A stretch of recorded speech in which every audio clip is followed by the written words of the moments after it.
तर नारायण राणेंनी मंत्रिपदाच्या राजीनाम्याचा फेरविचार करावा अशी विनंती मुख्यमंत्र्यांनी राणेंना केली आहे। राणेंची पक्षाला गरज असल्याचं मुख्यमंत्र्यांनी नमूद केलंय। या संदर्भात मुख्यमंत्री पक्षाध्यक्ष सोनिया गांधींबरोबर चर्चा करणार असल्याची शक्यता व्यक्त करण्यात येते। राणेंनी मुख्यमंत्र्यांच्या वर्षा या बंगल्यावर जाऊन आपला मंत्रिपदाचा राजीनामा काही वेळापूर्वीच दिला। मुख्यमंत्र्यांनी राणेंची मनधरणी करण्याचे प्रयत्न यावेळी केले। त्यांच्या प्रयत्नांना मात्र अपयश आलेलं असलं तरी काँग्रेसमध्ये राणेंचं मन वळवण्याचे प्रयत्न अजूनही सुरू आहेत। त्यामुळे राणे आता काय भूमिका घेतात याकडे सगळ्यांचं लक्ष लागलंय। काही वेळामध्ये राणे पत्रकार परिषद घेतील आणि त्यामध्ये आपली भूमिका काय ते स्पष्ट करतील। तर नारायण राणेंनी आपल्या मंत्रिपदाचा राजीनामा दिलेला आहे आणि त्याआधी त्यांनी सह्याद्री अतिथीगृहावर मंत्री म्हणून रोजगार आणि स्वयंरोजगार विभाग वेबसाईटचं लॉन्चिंग केलं। मंत्री म्हणून त्यांचा हा शेवटचा कार्यक्रम ठरला। त्यानंतर राणेंनी वर्षावर जाऊन मुख्यमंत्री पृथ्वीराज चव्हाणांची भेट घेतली आणि आपल्या मंत्रिपदाचा राजीनामा सुपूर्द केला।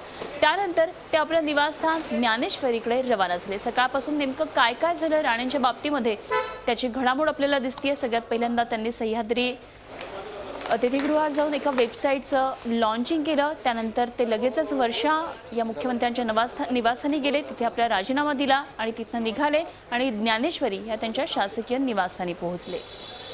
तर इकडे काँग्रेस प्रदेशाध्यक्ष माणिकराव ठाकरेंनी नारायण राणेंना पक्षशिस्तीची आठवण करून दिली आहे। पक्षाचं नुकसान होणार नाही अशीच त्यांची भूमिका हवी, तसंच ते त्या भूमिकेमध्ये राहिले तरच त्यांची मनधरणी करू असं माणिकरावांनी स्पष्ट केलं।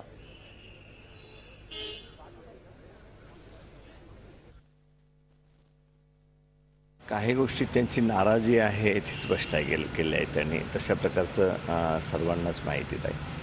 परंतु शेवटी आजच्या परिस्थितीमध्ये एक नेतृत्व म्हणून जबाबदारी म्हणून निश्चितच पार्टीचं कुठेही नुकसान होणार नाहीत अशा प्रकारचंच कर्तव्य हे पक्ष प्रमुखांचं असतं आणि मला तरी वाटतं की ती भूमिकामध्ये नारायण राणे जी असली पाहिजेत हीच आमची अपेक्षा राहील आणि त्या पद्धतीनेच त्यांची मनधरणीचा प्रयत्न केला जाईल। तर राणेंनी तर आता राजीनामा दिलेला आहे, मात्र राणेंसमोर आता नेमके काय काय पर्याय आहेत ते एकदा आपण पाहूया।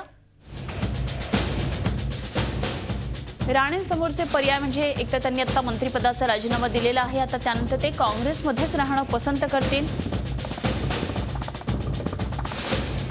दुसरा पर्याय त्यांच्याकडे आहे तो म्हणजे भाजपच्या तंबूत प्रवेश करण्याचा।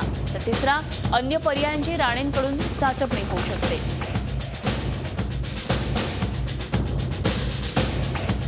तर एकंदरीतच आज सकाळपासून आतापर्यंत काय काय घडामोडी घडल्या ते एकदा आपण पाहूया। राणे राजीनामा देणार का याबाबत चर्चा होती। सकाळी 9 वाजता राणे आज काय पाऊल उचलणार याकडे सगळ्यांचं लक्ष लागलं होतं, कारण त्यांनी सांगितलेलं होतं। त्यानंतर काँग्रेसनं मात्र वेट अँड वॉचची भूमिका घेतली। कुठल्याही पद्धतीची प्रतिक्रिया हायकमांडकडून किंवा काँग्रेस वरिष्ठांकडून आली नव्हती, त्यामुळे त्यांचं वेट अँड वॉचचं धोरण दिसून आलं। साधारण 10-25 दरम्यान माणिकरावांनी राणेंची मनधरणी केली। राणेंची मनधरणी करताना पक्ष शिस्तीची सुद्धा माणिकरावांनी आठवण करून दिली। पक्षाच्या शिस्तीत राहा, पक्षाला कुठल्याही प्रकारचं नुकसान होऊ नये अशीच भूमिका ठेवा याची आठवण माणिकरावांनी नारायण राणेंना करून दिली। आणि त्यानंतर राणेंचा शेवटचा मंत्रिपदाचा कार्यक्रम, मंत्रीपदी असतानाचा कार्यक्रम झाला ते म्हणजे वेबसाईटचं राणेंनी लॉन्चिंग केलं। हा शेवटचा सरकारी कार्यक्रम राणेंनी पार पडला। साधारण 11:15 दरम्यान, 11:25 दरम्यान आणि साधारण 12:15 वाजता राणेंनी त्यांची भूमिका मांडली, राजीनामा देऊन त्यानंतर राज्याचा दौरा करणार। थोड्या वेळानंतर राणे मुख्यमंत्र्यांच्या भेटीला गेले। मुख्यमंत्र्यांच्या वर्षा या निवासस्थानी 12:45 वाजता राणे पोहोचले। त्यानंतर मुख्यमंत्र्यांची भेट झाली। ही भेट साधारण 10 मिनिटं होती आणि त्यानंतर राणेंनी या भेटीमध्ये आपला राजीनामा दिला। एकंदरीत आज सकाळपासून आतापर्यंत हे सगळं घडलं आणि याच विषयावर नजर ठेवून आहेत आमचे प्रतिनिधी दीपक भातुसे। थेट जाऊया दीपक यांच्याकडे आणि जाणून घेऊया काय काय नेमकं सकाळपासून घडलं। दीपक, जी अपेक्षा होती की सोमवारी नारायण राणे आपल्या पदाचा राजीनामा देणार ते सगळं पूर्ण झालेलं आहे। नारायण राणेंनी राजीनामा दिलेला आहे। आता नेमकं काय काय घडणार आहे? पत्रकार परिषदेमध्ये राणे नेमकी काय भूमिका त्यांची घेऊ शकतात?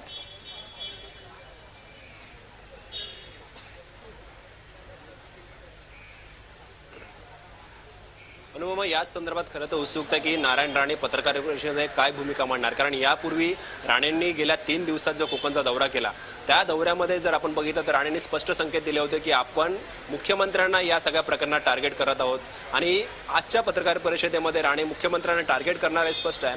परंतु त्यापूर्वी जी 1:15 वाजता राणेंची आणि मुख्यमंत्र्यांची भेट झाली ती भेट महत्त्वपूर्ण मानली जाते, कारण या भेटीमध्ये राणेंनी आपला राजीनामा मुख्यमंत्र्यांकडे दिला, परंतु मुख्यमंत्र्यांनी हा राजीनामा अद्याप स्वीकारलेला नाही आहे. मुख्यमंत्र्यांनी राणेंचे पुन्हा एकदा फेरविचार करण्याची राणेंना विनंती केलेली आहे आणि राणेंसारख्या नेत्याची काँग्रेसला गरज आहे अशी विनंती मुख्यमंत्र्यांनी राणेंना केल्याचं समजतंय. या सगळ्या प्रकरणानंतर आता राणे काय भूमिका घेतात हे पाहणं महत्त्वाचं ठरणार आहे, कारण काँग्रेसकडनं अजूनही राणेंची मनधरणी करण्याचा प्रयत्न सुरू आहे असं म्हणावं लागेल. कारण काल आपण बघितलं तर काल स्वतः सोनिया गांधींनी या सगळ्या प्रकरणाची दखल घेऊन प्रदेशाध्यक्ष माननीय ठाकरे, मुख्यमंत्री पृथ्वीराज चव्हाण आणि सुशीलकुमार शिंदे या तिघांनाही तातडीने दिल्लीला बोलवून घेतलं होतं, त्यांच्याशी सविस्तर चर्चा केली. कारण राणेंनी पक्ष सोडला तर त्याचे काय परिणाम विधानसभा निवडणुकीत होऊ शकतील आणि राणेंना थांबवायचं असेल तर काय करावं लागेल या संदर्भात काल चर्चा झाल्यानंतर आज स्वतः मुख्यमंत्र्यांनी राणेंना फोन केला आणि त्यांची भेट मागितली. त्यानुसार राणे हे वर्षा निवासस्थानी मुख्यमंत्र्यांना भेटले. या भेटीत राणेंनी आपला राजीनामा सुपूर्द केला, पण या राजीनाम्यानंतरही मुख्यमंत्र्यांनी त्यांना फेरविचार करण्याची विनंती केलेली आहे. आपल्याला माहिती 16 मेला निवडणुकीचा निकाल लागल्यानंतर आपल्या मुलाच्या पराभवाची जबाबदारी घेऊन राणेंनी अशाच प्रकारे मंत्रिपदाचा राजीनामा दिला होता. काँग्रेसने आणि मुख्यमंत्र्यांनी हा राजीनामा स्वीकारला नव्हता.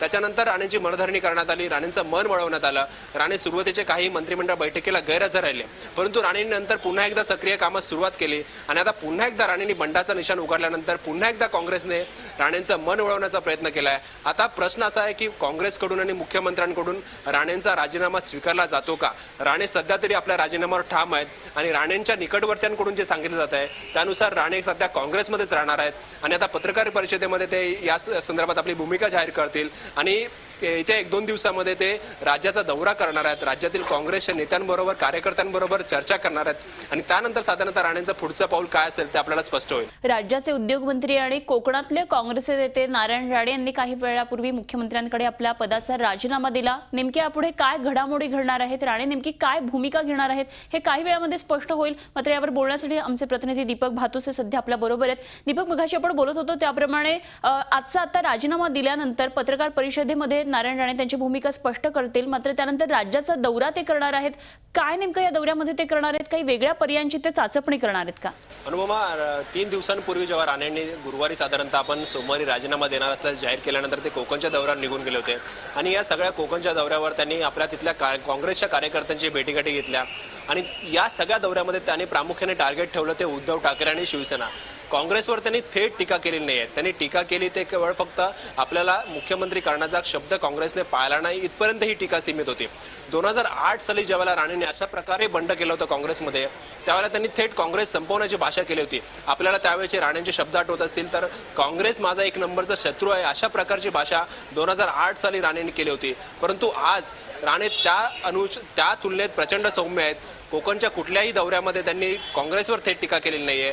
दुसरीकडे आता राजीनामा दिल्यानंतर आता पत्रकार परिषदेमध्ये ते आपली भूमिका स्पष्ट करतील. हा राजीनामा का दिला हे साधारणतः ते सांगतील, राजीनाम्याची कारणं सांगतील आणि सूत्रांकडून मिळालेल्या माहितीनुसार या 2-3 दिवसात ते राज्यात दौरा करणार आहेत आणि या दौऱ्यामध्ये ते काँग्रेस कार्यकर्त्यांचीच भेटीगाठी घेणार आहेत आणि आपली भूमिका ते काँग्रेस कार्यकर्त्यांपर्यंत मांडणार आहेत. कारण राणेंचं जे एक सल आहे राणेंना की काँग्रेसने आपल्याला मुख्यमंत्री करण्याचा शब्द पक्षात घेताना 2005 साली दिला होता, परंतु हा शब्द अद्यापही 9 वर्षामध्ये काँग्रेसने पाळलेला नाहीये.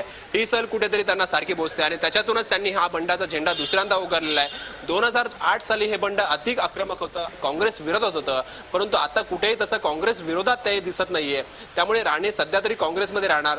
आजच्या पत्रकार परिषदेमध्ये ते हेच भूमिका जाहीर करतील की अद्यापही मी काँग्रेसमध्ये आहे आणि पुढच्या 2-3 दिवसात राज्यभर दौरा करून ते काँग्रेसच्या कार्यकर्त्यांशी चर्चा करतील, त्यांच्या व्यथा जाणून घेतील आणि कदाचित मुख्यमंत्र्यांविरोधात बंड जे राणेंनी 3 दिवसापूर्वी पुकारलेला आहे त्या बंडाचा पुढचा भाग असेल. मुख्यमंत्री विरोधात वातावरण आणखीन तयार करण्यासाठी हा दौरा असेल की काय अशी साधारणतः शंका या सगळ्या पार्श्वभूमीवर उपस्थित होते. तर काही वेळापूर्वी नारायण राणेंनी आपल्या पदाचा राजीनामा दिला. नारायण राणेंचा हा राजीनामा ही काँग्रेसची अंतर्गत बाब असल्याची प्रतिक्रिया राष्ट्रवादीने दिली आहे.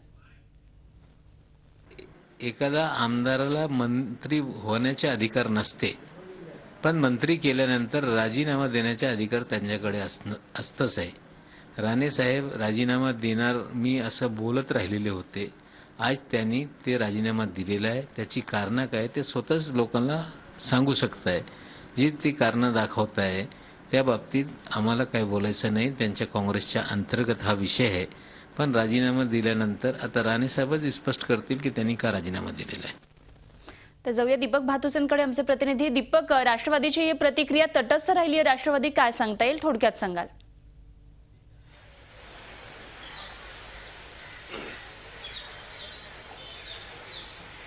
निश्चितच राष्ट्रवादी या संदर्भात उघडपणे काहीच भूमिका मांडू शकत नाही, कारण हा पूर्णपणे प्रश्न नारायण राणेंचा आणि काँग्रेस पक्षाचा आहे.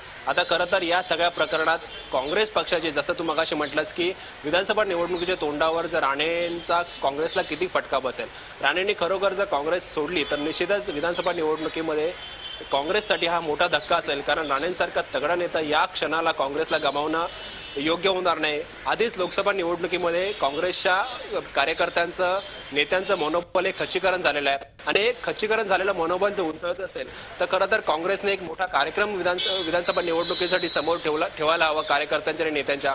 त्याच्यातच राणेंसारखा जर माणूस सोडून गेला तर निश्चितच कार्यकर्त्यांचं खचलेलं मनोबल आणखीन खचेल अशी शक्यता आहे.